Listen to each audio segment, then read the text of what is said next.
Els exploradors de Can Guardiola han tornat a Viladecans per la nostra festa major. L'any passat van anunciar-nos les troballes del mamut i la presentació d'una coordinadora d'entitats que compta amb el suport de l'Ajuntament, empreses i ciutadans a títol particular que comparteixen un mateix objectiu, donar un nou impuls a la festa major amb un accent propi.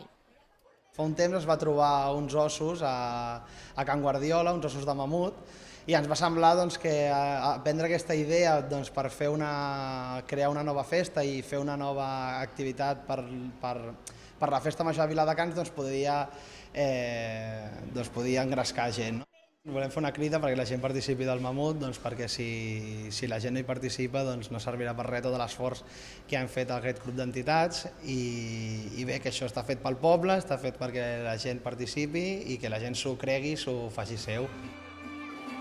Sobre un cavall negre i sota la pluja ha arribat a la plaça de la Vila el príncep de les muntanyes del Rif, que ha entregat als exploradors una carta on es descobria el paratge del mamut de Viladecans. Acompanyat de gralles i tambors, el mamut no ha dubtat en sortir a la plaça de la Vila per presentar-se als seus veïns i disfrutar de la festa com un viladecanenc més.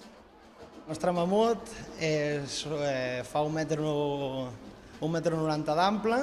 per 2,90 m d'alt i uns 3 metres de llarg. El tema de tenir ninots o bestiari en un poble sempre identifica una miqueta de...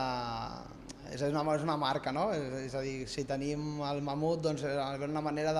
de la festa major de Viladecans vincular-la amb el mamut, que és una cosa nova, que és una cosa que tothom s'ho pot fer sentir seu. L'alcalde de Viladecans, Carles Ruiz, ha anunciat que a partir d'ara la sortida del mamut presidirà la festa major d'estiu després del pregó i ha animat a tots els viladecanencs a acompanyar-lo i a sumar-se a la iniciativa de la coordinadora.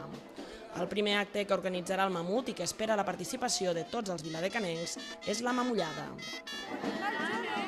Qui vulgui participar a la mamullada haurà de venir a les 5:30 de la tarda del diumenge dia 12 i llavors haurà de venir amb roba còmoda, amb roba que es pugui mullar, i llavors un cop arribem a la plaça haurem de decidir si volem ser dels grocs o volem ser dels negres i aleshores farem el recorregut i durant tot el recorregut el mamut anirà tirant aigua a totes les places fins a arribar al final del recorregut on es farà una estirada de corda i llavors es proclamarà el campió del mamut de l'any 2010.